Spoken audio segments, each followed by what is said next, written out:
Saya nggak nyangka teman-teman, saya nggak nyangka guys, kalau konten yang isinya campur-campur Donghua Manhwa ini ternyata bisa nyentuh angka 100.000 subscriber teman-teman. Gila Lundro. Setelah 1 tahun lebih menjalani terjalnya perjalanan, menemui berbagai macam rintangan, copyright, males, tidur-tiduran, akhirnya teman-teman, saya mau ucapin terima kasih sebanyak-banyaknya buat kalian yang udah ikut terlibat di dalam channel ini. Buat teman-teman yang udah ikutin dari channel Worka pertama yang sudah hilang entah kemana sampai harus pindah ke channel ini. Buat kalian-kalian yang baru gabung, dan buat kalian-kalian yang masih stay dari awal sampai sekarang, ataupun kalian yang mungkin udah menemuin kehidupan baru namun pernah singgah di sini. Buat kalian-kalian yang selalu komen-komen kocak, nggak jelas, sampai yang penambah semangat, Omega, saya bukan siapa-siapa teman-teman, tapi kalianlah yang siapa-siapa. Oke, kalau gitu tanpa berlama-lama lagi kita akan langsung saja masuk ke jalur ceritanya.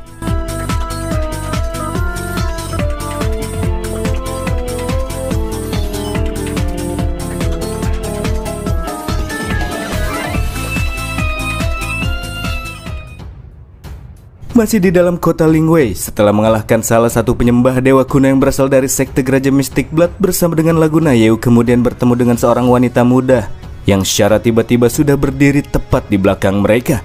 Di sini keduanya merasa yakin apabila wanita tersebut merupakan saudara perempuan dari Karya, si mantan ketua kelompok pemburu bayaran. Yeu yang kemudian menghampirinya memperkenalkan apabila dia dan Laguna berasal dari kelompok pemburu bayaran. Yeu juga mengatakan apabila saudara perempuan dari wanita tersebut sudah meminta Yeu untuk mencarinya. Jadi dari sini si nona muda akan aman bila ikut bersama dengan Bang MC. Atas perkataan Yeu, nyatanya nona muda ini sama sekali tidak memberikan tanggapan, dan bahkan tiba-tiba saja ia langsung berlari kabur dari hadapan Yeu dan Laguna yang padahal niat hati ingin menyelamatkannya.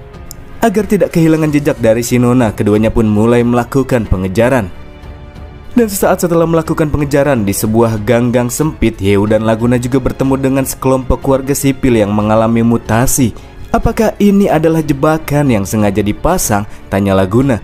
Bagi Yeu itu bukanlah sebuah jebakan, sebab jika itu memang benar-benar jebakan, seharusnya terdapat beberapa undead kuat yang ditempatkan di sana. Tapi sekarang yang ada di sana itu cuma para warga sipil level rendah yang mengalami mutasi. Karena mereka adalah warga sipil yang tidak berdosa, Yeu dan Laguna pun kembali melanjutkan perjalanan setelah keduanya melewati para mayat-mayat hidup tersebut. Yeu merasa jika mereka harus terus mengikuti si nona muda, apalagi sebelumnya Yeu juga sudah berjanji untuk membawa bocah tersebut kepada Karya. Sebagai pria gentleman, ia takkan mau mengingkari janji yang sudah ia buat sebelumnya. Terus melakukan pengejaran, pada akhirnya mereka dihadapkan dengan sebuah jalan buntu. Di sini Yeu sekali lagi mencoba membujuk si nona muda untuk segera ikut dengannya dan berhenti bermain kejar-kejaran seperti ini. Sedangkan Laguna menegaskan bahwa mereka bukanlah om-om jahat yang akan menculiknya. Di lain hal, sangat berbahaya bagi si nona muda berkeliaran di kota Lingwei yang berbahaya ini seorang diri. Setelah terdiam sebentar, pada akhirnya bocah tersebut kembali memulai pergerakan. Ia kembali kabur dengan cara melompat hinggap dari satu bangunan ke bangunan yang lainnya. Laguna merasa agak bingung sebenarnya lagi ngapain si bocah tersebut kabur-kaburan kayak gitu. Sementara Yeu malah merasa kalau postur si nona muda ini cukup bagus. Bila dilihat dari pergerakannya yang lincah, jelas dia bukan sekedar bocah biasa. Dari kelakuan aneh si nona muda tersebut pula, di sini Laguna merasakan apabila si nona sedang mencoba menggiring mereka ke suatu tempat. Bagi Yeu, jika si nona muda memang ingin main kejar-kejaran, maka mereka hanya perlu terus mengikuti permainannya saja. Yeu juga masih memiliki beberapa kebenaran yang harus diklarifikasi dari si nona muda tersebut. Jadi dia tidak boleh sampai kehilangan jejaknya. Untuk mengejar si nona yang kabur lompat dari bangunan ke bangunan yang lainnya, tanpa susah-susah Yeu dan Laguna menggunakan sayap iblis mengejar melalui jalur udara agar lebih efisien. Di tengah pengejarannya, Yeu mengungkapkan sebuah keresahan yang ia alami selama di kota Lingwei ini. Setelah beberapa saat mengeksplorasi sekitar kota, selain anggota gereja Mystic Blood sebelumnya, semua orang yang mereka temui sampai saat ini hanyalah para monster dan juga mayat hidup saja. Tapi berbeda dengan si nona muda, dia adalah manusia normal dan bukanlah mayat hidup seperti yang lainnya.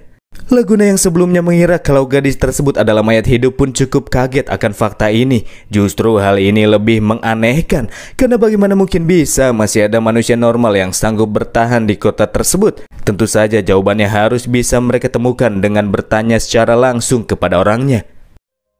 Terus melakukan pengejaran, akhirnya si nona muda berhenti di sebuah bangunan paling tinggi yang terdapat di pusat kota Lingwei. Sama halnya dengan Yeu dan Laguna yang juga baru saja tiba di sana setelah diajak berputar-putar oleh si nona muda hanya untuk bisa sampai ke tempat tersebut. Laguna merasa aneh kenapa si nona malah mengajaknya berputar-putar dulu, padahal seharusnya bisa saja mereka bergerak lurus langsung ke tempat ini tanpa harus membuang-buang banyak waktu seperti ini. Dari keresahan Laguna inilah akhirnya si nona muda mulai berbicara dan memberikan tanggapan. Ia mengatakan bahwa kota Lingwei ini tidak sesimpel itu. Faktanya terdapat banyak sekali penghalang proyeksi tak kasat mata yang dipasang di berbagai sudut kota yang akan menghalangi mereka selama perjalanan menuju menara pusat ini. Meskipun tempat ini terlihat sangat dekat, akan tetapi jika seseorang masuk ke dalam jebakan proyeksi yang dipasang, maka orang tersebut takkan pernah bisa sampai ke tempat ini. Dan ternyata benar saja, setelah Yeu dan Laguna melongo ke arah belakang, barulah penghalang proyeksi tersebut bisa terlihat dengan jelas. Penghalang tersebut bisa dilihat dari luar, namun tidak bisa dilihat dari bagian dalam. Yeu dan Laguna sebelumnya tidak bisa melihat penghalang ini karena mereka terjebak di dalamnya. Dari sini pula akhirnya didapati nama dari si nona muda adalah Karina dengan levelnya yang cukup tinggi, yakni 200. Dia juga memiliki gelar seorang saintis. Karina mengatakan bahwa Yeu dan Laguna itu cukup hebat karena bisa mengikutinya sampai ke tempat ini. Padahal sebelumnya ia sudah mencoba membimbing banyak orang asing yang terjebak di dalam penghalang. Akan tetapi hanya Yeu dan Laguna saja yang bisa mencapai tujuan akhir ini. Fakta apabila nona muda ini merupakan seorang saintis membuat Laguna merasa sangat kaget. Memang sebelum ini ia pernah mendengar rumor terdapat seorang saint di markas besar pemburu bayaran. Akan tetapi ia tidak mengira bahwa saint tersebut bisa mencapai level setinggi ini seperti Karina. Setelah mengetahui Karina memiliki level yang sangat tinggi, membuat Yeu merasa itu semua sangat masuk akal ketika Karina mampu bergerak dengan bebas di kota Lingwei dan mampu menghindari setiap penghalang proyeksi yang terpasang di kota ini. Yeu yang sengaja digiring ke tempat tersebut oleh Karina juga beranggapan mungkin nona muda tersebut memiliki suatu tujuan yang membuat Karina harus membawa orang asing seperti mereka ke tempat ini. Karina yang sama sekali tidak menyangkal perkataan Yeu pun langsung menjabarkan bahwa ia memiliki tujuan untuk mengakhiri kesengsaraan di kota Lingwei tersebut dan membiarkan orang-orang yang sudah mati beristirahat dengan tenang seperti yang sudah seharusnya. Jika kau melakukan hal itu, bukankah saudara perempuanmu Karya akan benar-benar mati? Tanya Yeu. Dengan tatapan dan nada serius, Laguna kembali mengungkapkan ketidakmasuk akalan dalam ucapan Karina bila melihat level si saintis sudah jelas kalau ia adalah orang yang kuat. Tapi kenapa Karina tidak menyelesaikan masalah ini saja seorang diri dari jauh-jauh hari? Atau kalau memang tidak bisa melakukannya sendirian, kenapa ia tidak melapor kepada kelompok pemburu bayaran yang lainnya? Dan sekarang ia malah lebih memilih tinggal di kota mati ini. Itu sangat janggal. Tentu saja Karina memiliki alasan mengapa ia tidak melakukan hal itu. Bukan karena tidak mau, melainkan ia tidak bisa. Jadi untuk mengakhiri kesengsaraan yang menimpa kota tersebut, seseorang harus menghancurkan batu darah yang terdapat di bawah menara pusat ini. Namun sayangnya Karina dan semua orang yang berada di dalam kota Lingwei secara diam-diam sudah diberikan kutukan tingkat tinggi oleh para anggota-anggota gereja Mystic Blood yang menyebabkan mereka tidak bisa mendekat masuk ke dalam menara pusat. Hal itu terbukti ketika Karina menaruh tangannya di pintu masuk menara pusat dan kulitnya langsung mengering ketika darahnya langsung disedot oleh menara tersebut. Di lain hal, untuk bisa keluar dari kota Lingwei itu juga sangat dirasa mustahil, sebab meskipun Karina bisa melewati penghalang proyeksi untuk bisa menuju menara pusat, tapi ia tidak memiliki cara untuk bisa keluar dari kota ini. Penghalang yang dipasang lebih rumit dan itulah yang menjadi alasan mengapa orang yang masuk ke kota ini tidak bisa keluar lagi. Untuk memverifikasi kebenaran dari kata-kata Karina, Yeu selanjutnya mencoba meletakkan tangannya di pintu menara dan ternyata benar saja tidak terjadi hal apa-apa. Yeu juga bertanya apakah mereka bisa menghilangkan kendali gereja Mystic Blood kepada para mayat hidup dengan cara memutuskan aliran batu darah dengan altar gereja Mystic Blood. Menurut Karina itu saja tidaklah cukup, karena mayat hidup itu dikendalikan dengan menggunakan mantra tertentu yang terdapat di dalam menara. Kemudian Yeu berterima kasih karena Karina sudah mau membantunya sampai sejauh ini. Tapi ia bertanya sekali lagi, apakah si nona benar-benar sudah rela kehilangan saudara perempuannya yang kini menjadi mayat hidup? Karina pun menjawab iya, sebab hubungannya dengan kakaknya sekarang sudah benar-benar berbeda dan begitu rumit. Karena itu adalah masalah pribadi, Yeu pun tidak bertanya lebih jauh lagi. Ia juga mengajak Laguna untuk langsung saja masuk ke dalam menara pusat. Sebelum masuk ke dalamnya, si nona akan memberikan Yeu dan Laguna berkah kekuatan alias buff yang mampu meningkatkan atribut keduanya. Tentunya sebagai seorang saintis itu merupakan hal yang cukup mudah. Dan kemudian ia pun memulai sesi pemberian berkah. Ketika Karina mengucapkan mantra-mantra kudus, Laguna langsung berteriak. Ia merasa dirinya jauh lebih kuat bila dibandingkan dengan sebelumnya. Sama halnya dengan Yew yang juga merasakan peningkatan kekuatan yang cukup besar. Ya, semoga saja buff seperti ini tidak memberikan efek samping kepada Laguna, pikir MC. Tapi tiba-tiba lonceng raksasa yang terdapat di bangunan kastil Menara Pusat ini berbunyi dengan sangat keras. Suara lonceng ini juga terdengar sangat aneh dan begitu menyakitkan di telinga. Menurut Karina, ini bukanlah pertanda yang baik, sebab keberadaan mereka kini sudah diketahui oleh para anggota gereja Mystic Blood. Dan suara bising dari lonceng tersebut akan membawa semua mayat hidup di kota Lingwei datang secara serentak menuju Menara Pusat ini. Selama berada di kota Lingwei, Karina sendiri belum pernah mendengar suara lonceng yang senyaring ini. Hal ini menunjukkan orang-orang dari gereja Mystic Blood memberikan peringatan keras di mana mereka akan berupaya menghabisi Yew dan Laguna yang menyusup ke tempat ini bagaimanapun caranya. Dan alasan kuat mengapa mereka bisa melakukan hal ini menurut Karina itu karena mereka sedang merasa ada sosok yang mengancam, dan tentu saja itu adalah Laguna yang sebelumnya mengeluarkan ledakan energi darah yang begitu kuat sehingga menarik perhatian anggota sekte tersebut. Bersama dengan itu penghalang proyeksi pun menghilang, dan dengan ini para mayat hidup yang terjebak di dalamnya bisa dengan mudah tiba di Menara Pusat dalam waktu yang singkat. Karina berkata bahwa ia akan mengalihkan perhatian puluhan ribu mayat hidup tersebut. Namun dengan penuh percaya diri, Laguna menjawab kalau puluhan ribu orang mati itu tidak perlu ditakutkan. Ia juga menyuruh si Nona untuk segera bersembunyi saja di belakangnya dan menyerahkan urusan orang mati ini kepada dirinya. Membuat Karina bingung, apa iya orang kuat sepertinya harus berlindung di balik orang yang lebih lemah darinya?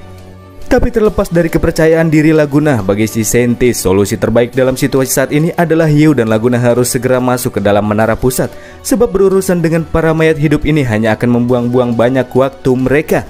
Sambil berjalan ke arah pintu menara, Yew mengatakan kalau situasi sekarang baginya tidak semudah itu. Bila diibaratkan dia adalah anggota gereja Mystic Blood, maka Yew akan memasang penghalang lainnya setelah melepaskan penghalang proyeksi kota. Dan ternyata benar saja dugaan Yew.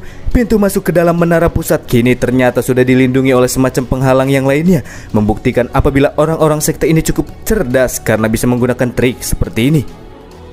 Mencoba mendobrak penghalang. Di sini Laguna melakukan beberapa kali hantaman ke arah penghalang, tapi nampaknya penghalang itu cukup kuat dan memerlukan beberapa waktu untuk bisa meniadakannya.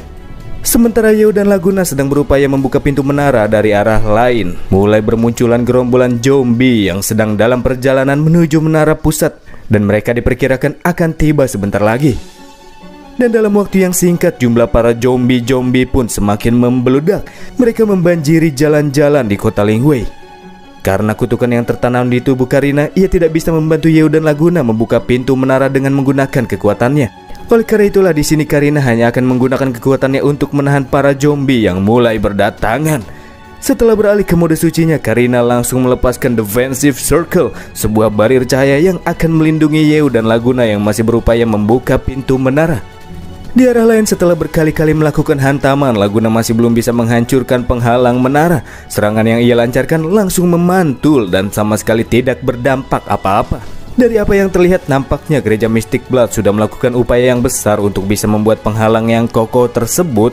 Hal itu juga membuktikan bahwa terdapat sesuatu yang sangat berharga di dalam menara yang sangat ingin orang-orang sekte tersebut lindungi. Yew selanjutnya menyuruh Laguna untuk berhenti menggunakan pedang untuk menyerang dan mengubahnya menjadi serangan darah. Laguna yang penurut pun langsung melepaskan beberapa serangan darah ke arah penghalang tersebut. Memang cara ini terlihat berhasil memberikan kerusakan pada dinding penghalang, namun itu tidak bertahan lama. Sebab setelah mengalami kerusakan, penghalang tersebut kembali menutup bagian-bagian yang rusak dan kembali seperti semula. Hal ini membuat Laguna bertanya-tanya, apakah memang benar gereja Mystic Blood sekuat ini karena bisa menahan kekuatan darahnya? Menurut Yew, nggak mungkin lah. Dari pertarungan sebelumnya saja sudah jelas kalau anggota sekte ini masih belum bisa disandingkan dengan Laguna. Pasti ada sesuatu yang aneh di dalamnya menurut Bang MC. Sedangkan gimana cara untuk bisa menerobos penghalang? Ya pakai cara kasar aja lah. Yew meminta Laguna untuk memberikan kekuatan penuh, mengkasih paham lawan dengan menggunakan kekuatan absolutnya. Jika demikian, maka Laguna tak akan menahan-nahan kekuatannya lagi. Beralih ke mode vampir, Laguna kemudian membentuk dua lengan raksasa dari darah. Dilanjutkan dengan melepaskan pukulan lengan darah secara bertubi-tubi ke arah pintu menara yang dilapisi oleh penghalang yang kokoh tersebut. Sementara itu di arah lain, Karina sudah menyiapkan barirnya. Kini sedang dihadapkan dengan para zombie yang mencoba untuk mendobrak barir secara paksa. Ketika Karina melihat satu persatu wajah dari para mayat hidup di depannya, ia pun mulai mengingat sosok mereka di masa lalu. Mayat hidup yang sekarang terlihat begitu mengerikan ini dulunya merupakan para warga sipil biasa di kota Lingwei. Dan dulunya sering menyapa Karina sebagai seorang saintis, orang-orang yang pernah memberikannya semangat, dan orang-orang yang pernah memberikannya kenangan-kenangan yang tidak bisa dilupakan begitu saja. Namun sekarang segalanya telah berubah. Karina berjanji kepada dirinya sendiri bahwa ia akan membuat warga kota Lingwei ini beristirahat dengan tenang, dan membuat para bajingan dari anggota gereja Mystic Blood membayar harga dari insiden mengerikan yang harus menimpa orang tak berdosa di kota Lingwei. Bersama dengan itu, Karina juga mendengar suara seorang yang memanggil-manggil dirinya, dan suara tersebut terdengar sangat tidak asing. Dan ya, itu merupakan suara yang berasal dari sang kakak yang juga telah tiba di pusat menara kota. Karya terus berjalan dengan santai mendekati adiknya ketika para zombie membuka jalan kepada wanita tersebut. Karya mengatakan bahwa ia tidak mengira adiknya ini masih terobsesi dengan tujuannya untuk menyelamatkan orang-orang kota Lingwei seperti di masa lalu. Sedangkan dirinya malah hanya bisa terus mengubur jasad dari orang-orang yang sudah tidak bisa lagi bergerak. Itu sangat ironis. Dengan wajahnya yang terlihat mulai bermutasi, Karya di sini membujuk adiknya untuk berhenti menolong orang-orang yang sudah berubah menjadi mayat hidup. Itu adalah pekerjaan yang melelahkan. Jadi sebagai kakak, Karya meminta adiknya ini untuk hidup saja dengan tenang bersama dengan dirinya, karena jika tidak, si kakak akan marah.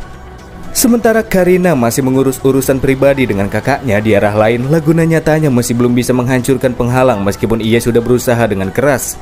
Itu merupakan barir yang mencakup seluruh dinding menara dan mampu memperbaiki kerusakan yang tercipta dengan sangat cepat, sehingga kekuatan penghancur Laguna yang sekarang masih belum bisa menerobosnya.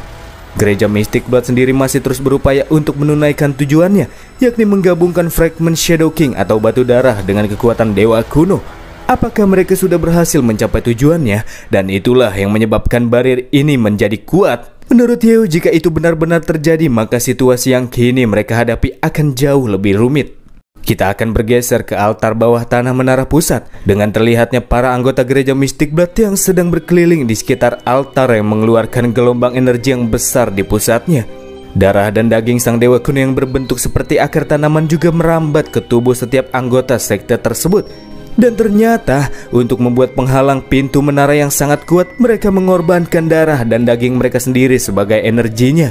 Laguna yang terus-menerus melepaskan bombardir serangan menyebabkan setiap anggota sekte terus memberikan darah mereka agar penghalang yang rusak kembali tertutup.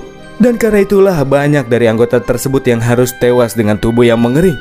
Merasa situasi seperti ini tidak bisa dipertahankan lebih lama lagi, seorang anggota sekte tersebut pun memberikan keluhan kepada sang uskup agung terkait dengan masalah tersebut.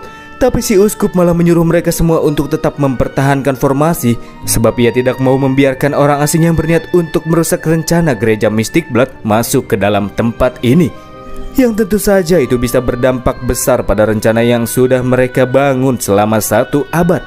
Akan tetapi si anggota kembali mengeluhkan kalau sudah tidak banyak anggota lagi yang tersisa, yang membuat penghalangnya takkan bertahan lebih lama lagi. Keluhan berulang dari pria tersebut membuat si uskup agung yang kesal langsung memberikan sebuah pukulan kepadanya. Sambil marah-marah, si uskup agung mengatakan jika tidak ada banyak orang yang masih hidup, maka pria itu juga harus mengorbankan nyawanya sendiri, karena hanya tinggal 1 langkah lagi untuk bisa menyingkronkan batu darah dengan kekuatan dewa kuno. Jadi bagi uskup tidak boleh ada seorang pun yang mengganggu prosesi penyingkronan. Kita kembali ke sekitar area pintu menara pusat. Laguna yang masih terus melepaskan serangannya masih belum juga bisa menghancurkan penghalang pintu. Hal ini membuat Karina dari arah lain merasa bingung dengan apa yang mesti ia lakukan untuk selanjutnya. Tapi sebelum memikirkan Yeo dan Laguna, Karina masih perlu mengurus saudara perempuannya, Karya. Karya yang kini melayangkan serangannya untuk bisa menerobos barir masih mencoba membujuk si adik untuk menghentikan tujuannya dan hidup bersama-sama dengan dirinya. Dari sini pula didapati alasan mengapa Karya masih bisa mempertahankan kesadarannya hingga saat ini, itu dikarenakan kekuatan yang diberikan oleh adiknya. Si kakak masih tidak mengerti mengapa adiknya ini masih tetap bersikeras untuk menghancurkan kesempatan untuk bisa hidup bersama dengan dirinya. Karya memang tahu bahwa adiknya ini sedang melakukan kebaikan, tapi dengan begitu maka selanjutnya mereka akan benar-benar berpisah. Maka dari itulah agar hal tersebut tak sampai terjadi, Karya akan menggagalkan upaya yang kini dilakukan oleh sang adik. Menanggapi hal tersebut, Karina sebelumnya sudah sempat merasakan apa yang dinamakan kehilangan sosok kakak, di mana kematian Karya pada hari itu membuatnya marah dan juga sedih. Dan sekarang melihat sang kakak yang sudah menjadi mayat hidup namun masih memiliki kesadaran, nyatanya tidak membuat dirinya bahagia. Justru Karina merasa semakin marah dan sedih. Itu juga berlaku untuk semua orang di kota Lingwei.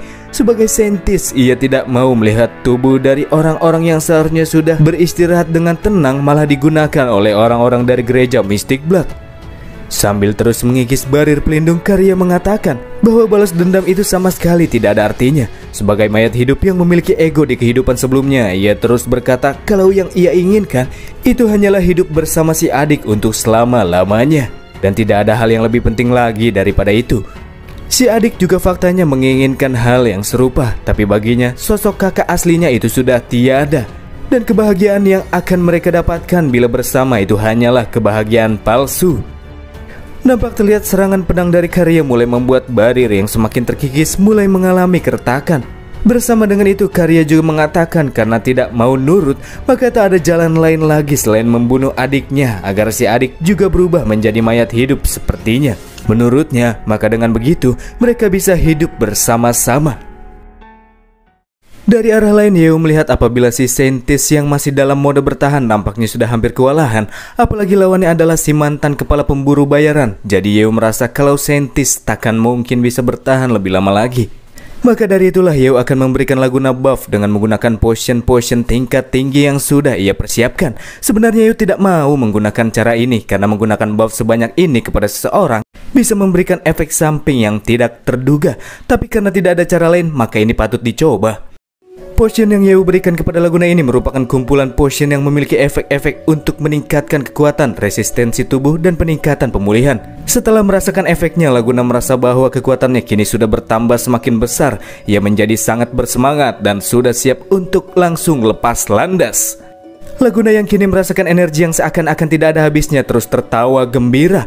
Dan dengan menggunakan kekuatan lengan darah raksasa, ia pun bisa dengan mudah merobek penghalang yang padahal sebelumnya begitu sukar untuk dihilangkan. Setelah merobek penghalangnya, Laguna selanjutnya membuka pintu raksasa di hadapannya. Dan bersama dengan Yeo, ia pun langsung bergegas masuk ke dalamnya. Sesaat setelah keduanya berhasil masuk ke dalam menara pusat, Laguna berkata bahwa ia merasa sangat tidak sabaran untuk menghancurkan seisi tempat tersebut dari dalamnya. Ia mengatakan hal itu dengan mata yang kosong tapi tetap ceria. Itu sangat aneh dan menurut Yeo pasti ini dikarenakan efek samping dari potion yang ia kasih. Dari arah kejauhan di area pintu luar, Karina yang sedih mengucurkan air mata mengucapkan terima kasih dan menyarankan Yeo untuk tetap berhati-hati selama ia masuk ke dalam menara pusat. Di saat yang sama, pintu masuk menara pusat juga langsung tertutup dengan rapat-rapat. Yeo sendiri tidak terlalu jelas mendengar apa yang baru saja diucapkan oleh Karina. Tapi bila melihat gerak bibir dan ekspresi wajahnya, wanita tersebut nampak sangat bersyukur dan mengucapkan kata perpisahan dengan emosi yang campur aduk. Dari arah lain terdengar suara dentuman keras yang ternyata berasal dari Laguna yang menendang lonceng raksasa sampai rusak sambil berkata kasar. Ia mencela orang-orang dari gereja Mystic Blood. Dengan raut wajah seperti orang gila dan terus tertawa, Laguna berkata jika dia akan menjadikan tempat ini sebagai kerajaannya. Kurasa aku tidak akan melakukan hal seperti ini lagi lain kali kepadanya, ucap Yeo. Dan ya, itu dikarenakan Laguna kena overdosis ramuan, membuat pikirannya tidak tenang, tidak bisa berhenti memukul, melihat ilusi di puncak kehidupan dan terjatuh dalam dunia kegilaan. Efek OD ini akan berlangsung selama 1 jam ke depan. Sementara itu di salah satu ruang tersembunyi yang terdapat di dalam menara pusat, kita akan diperlihatkan dengan sebuah benda mekanik yang memiliki kekuatan sihir. Dan benda tersebut disebut dengan spell generator. Diketahui benda inilah yang menyebabkan orang-orang gereja Mystic Blood mampu mengendalikan para mayat hidup yang berada di kota Lingwei. Ruangan tersebut juga dijaga oleh beberapa anggota sekte yang kala itu tengah memperbincangkan kondisi anggota mereka yang sedang berada di ruang altar bawah tanah. Setelah mendengar ada banyak orang yang tewas di ruang altar bawah tanah, seorang pria pun merasa beruntung karena ia harus menjaga ruang spell generator yang dirasa aman ini. Pria yang gak taat-taat banget ini sama ajaran gereja Mystic Blood masih sedikit normal, sebab ia lebih mementingkan kehidupan daripada harus tewas dan mengorbankan nyawanya sendiri hanya untuk keberlangsungan sekte sesat ini. Tentu saja kekurang taatan pria tersebut membuat beberapa anggota yang dimabukkan oleh ajaran sekte sesat ini marah-marah. Si pria yang taat ini malah menganggap kalau mereka semua yang ada di sini harus merasa iri dengan orang-orang yang tewas di altar, sebab itu merupakan penghormatan tertinggi bagi anggota biasa seperti mereka. Di saat itu pula tiba-tiba saja terdengar suara gemuruh besar yang berasal dari langit-langit ruangan. Dan setelahnya atap bangunan dari ruangan tersebut pun terangkat. Dan sudah pasti apa yang kini mereka saksikan membuat orang-orang dari sekte ini merasa kepanikan. Sebab kok bisa bangunan yang dilapisi oleh penghalang super kuat bisa dibongkar dari arah luar. Sampai akhirnya dalang di balik kejadian tersebut pun menampakkan dirinya. Dan siapa lagi kalau bukan Yeu dan Laguna. Para anggota sekte sesat yang sadar apabila keduanya adalah musuh yang harus ditumpas pun kemudian melepaskan serangan sihir Fireball secara bersamaan. Bagi mereka ini akan menjadi waktu untuk menunjukkan nilai mereka kepada sang dewa kuno yang mereka sembah. Akan tetapi sebelum serangan-serangan remeh tersebut menjatuhkan keduanya, Laguna yang masih berada dalam kondisi liar langsung menghujamkan serangan tinju lengan darah raksasa penghancur. Lengan darah yang melesat dengan cepat ke permukaan sama sekali tidak bisa dihindari. Dan pada akhirnya sekelompok orang yang berada di dalam ruangan generator harus tergeprek hanya dengan satu serangan berat tersebut. Dampak kehancurannya juga menyebabkan seisi ruangan hancur berantakan. Berikut dengan mesin spell generator bentuknya yang sudah tak lagi seperti semula. Hahaha, mereka semua ternyata sangat rapuh. Kok bisa ya langsung pecah semua sekali sentuh? Padahal penghalang sebelumnya begitu kuat, ucap Laguna. Di belakangnya Yeu berpikir kalau inilah yang disebut dengan sosok penjahat dunia. Semakin buruk sifatnya, maka akan semakin kuat pula dirinya. Nampaknya hanya kegilaan dan kehancuran saja yang bisa mengungkapkan kekuatan sesungguhnya dari Shadow King. Melanjutkan perjalanan, sekarang tujuan mereka adalah pergi ke ruang altar bawah tanah yang tersembunyi. Kali ini Yeu meminta Laguna untuk tidak terlalu brutal seperti sebelumnya, sebab terdapat benda yang harus mereka dapatkan di tempat tersebut. Laguna menjawab kalau ia akan mencoba mengontrol emosinya dalam pertempuran selanjutnya. Tapi ucapan dari orang yang sedang tidak waras nampaknya tidak bisa dipegang. Sedikit bergeser ke ruang altar bawah tanah, di mana para anggota sekte gereja Mystic Blood yang harus terus memberikan darah mereka untuk mempertahankan penghalang sambil menjalankan ritual batu darah, kini sudah hampir mencapai batasnya. Banyak dari mereka yang sudah habis menjadi abu, dan sebagian dari mereka yang bertahan kini hanya bisa mengeluh dengan tubuh yang sudah melemah. Meskipun hanya kini tersisa beberapa dari mereka saja, Uskup Agung tetap menyuruh semua anggota agar tetap mempertahankan posisinya, sebab menurutnya kini mereka hanya membutuhkan sedikit waktu lagi untuk bisa melakukan sinkronisasi batu darah.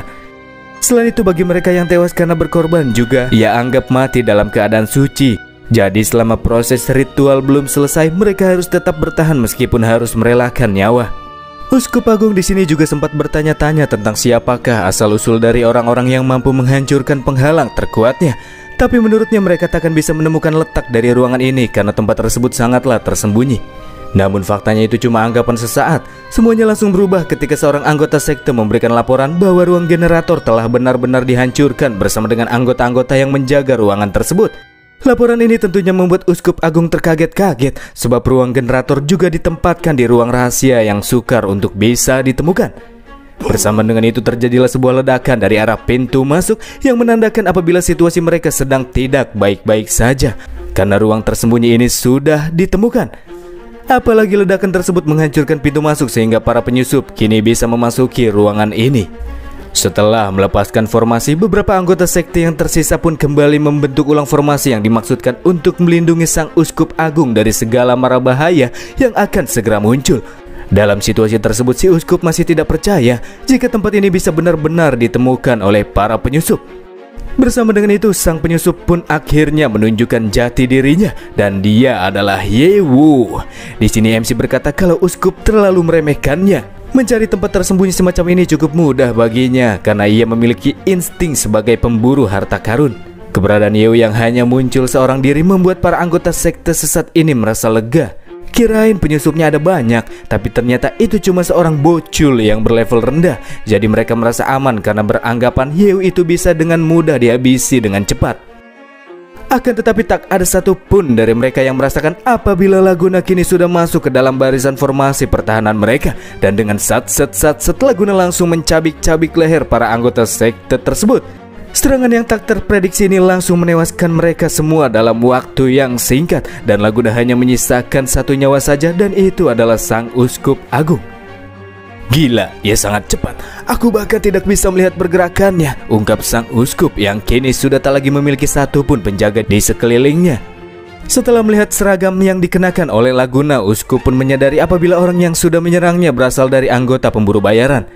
Sebagai sosok uskup agung kerajaan yang memiliki otoritas jauh lebih tinggi dari pemburu bayaran, si uskup kemudian memerintahkan Laguna untuk segera berlutut di bawah kakinya. Ia juga mengatakan kalau dia bisa memberikan Laguna kesempatan untuk melakukan penembusan dosa jika ia mengabdikan diri dan menggunakan kekuatan besarnya untuk melindungi si uskup. Hahaha, otoritas yang Anda miliki memang sangat tinggi, uskup agung. Tapi sayangnya, aku bukanlah anjing setiamu. Jadi kenapa pula aku harus mendengarkan perintahmu, balas Laguna. Di saat itu juga darah anggota sekte yang berceceran di atas lantai tiba-tiba saja berubah menjadi tombak darah yang melesat menembus tubuh sang uskup agung yang sama sekali tidak bisa menghindari serangan dadakan tersebut. Namun serangan tersebut masih belum bisa menghabisinya sebab sang uskup memiliki kemampuan healing yang cukup mumpuni. Di dalam pikirnya ia tidak mengira apabila Laguna memiliki kemampuan mengendalikan darah yang seharusnya itu merupakan kemampuan yang hanya dimiliki oleh dewa kuno. Dan apakah si Laguna ini dikirim oleh para pemburu bayaran untuk menghabisinya, pikir sang uskup. Sambil tertawa dengan penuh percaya diri, Bang Uskup menerangkan bahwa ia takkan bisa mati karena dirinya memiliki perlindungan dari sang dewa kuno. Dia juga mencoba mendistorsi pikiran Laguna dengan mengatakan kalau Laguna tidak boleh tertipu lagi dengan omongan para pemburu bayaran, sebab mereka tidak bisa menyelamatkan dunia, dan satu-satunya yang bisa menyelamatkan dunia hanyalah sang dewa kuno. Setelah mendengar ceramah uskup agung, Laguna sama sekali tidak merasa tertarik karena tujuan mereka benar-benar tidak sejalan, berbeda dengan uskup agung yang mau menyelamatkan dunia. Di sini Laguna justru bercita-cita untuk menghancurkan dunia ini. Ia juga mengungkapkan bahwa kehadirannya di sini dan ingin membantai sang uskup itu bukan karena diminta oleh pemburu bayaran, melainkan hanya untuk melakukan pembalasan dendam atas kematian Leo. Bang Uskup yang masih mencoba menyangkal kini sudah tidak didengarkan lagi oleh Laguna. Dan selanjutnya tubuh Bang Uskup pun kembali tertembus dengan 3 buah tombak darah secara mendadak. Dan dari sinilah ia menyadari apabila dampak kerusakan yang dihasilkan oleh serangan tombak darah yang bisa muncul setiap saat tidak bisa diikuti oleh kecepatan healing yang ia miliki. Karena Bang Uskup sudah tidak bisa apa-apa, Laguna akan sedikit bermain-main dulu, di mana ia akan memberikan kesempatan jika Bang Uskup berhasil bertahan hidup dengan jumlah tombak yang sama dengan jumlah tombak yang telah menewaskan Leo, maka Laguna berjanji akan membiarkan Bang Uskup untuk tetap hidup. Sebelum permainan dimulai, Laguna bertanya terlebih dahulu, berapakah jumlah tombak yang dulu menewaskan Leo? Sambil menahan rasa perih karena jumlah tombak yang tertanam di tubuhnya terus bertambah, Bang Uskup yang mencoba mengingat-ingat kejadian tersebut pun mengatakan 8 tombak. Dan sampai sekarang dari serangan Laguna ia sudah menerima total 6 tombak yang menembus ke tubuhnya. Jadi sekarang tinggal sisa 2 serangan lagi, di mana Uskup Agung berharap kalau Laguna akan menepati janji dan melepaskannya bila sanggup bertahan. Apa iya cuma 8? Terus kalau itu benar, memangnya kenapa? Apa iya Anda akan percaya omongan dari seorang penjahat yang ingin menghancurkan dunia? Ucap Laguna sambil menunjukkan cengiran jahatnya. Jumlah dari tombak yang menembus tubuh Bang Uskup terus bertambah, dan karena sudah tak lagi mampu menahannya, pada akhirnya ia pun harus meregangkan nyawa setelah menerima total 2 kali jumlah serangan yang sebelumnya menewaskan Leo. Dengan ini Laguna menggandakan balas dendam atas kematian Leo. Dan selanjutnya adalah waktunya untuk menyerap kekuatan fragmen Shadow Star. Di sini Laguna yakin selama ia bisa menyerap kekuatan dari pecahan batu ini, maka ia bisa segera memulai tujuannya untuk menghancurkan dunia dan membangunnya kembali sesuai dengan idealismenya. Tapi tanpa disangka-sangka, ketika ia memulai proses penyerapan, fragmen tersebut melakukan penolakan, dan bahkan fragmennya malah mencoba melakukan serangan balik. Yo yang merasa ada sesuatu yang dirasa tidak beres dengan kejadian ini langsung menyuruh Laguna untuk menjauh dari altar. Apakah kekhawatiran Bang MC sebelumnya benar-benar terjadi, di mana fragmen Shadow Star kini sudah sinkron dengan kekuatan dewa kuno sehingga menyebabkan penolakan terhadap Laguna? Oh man,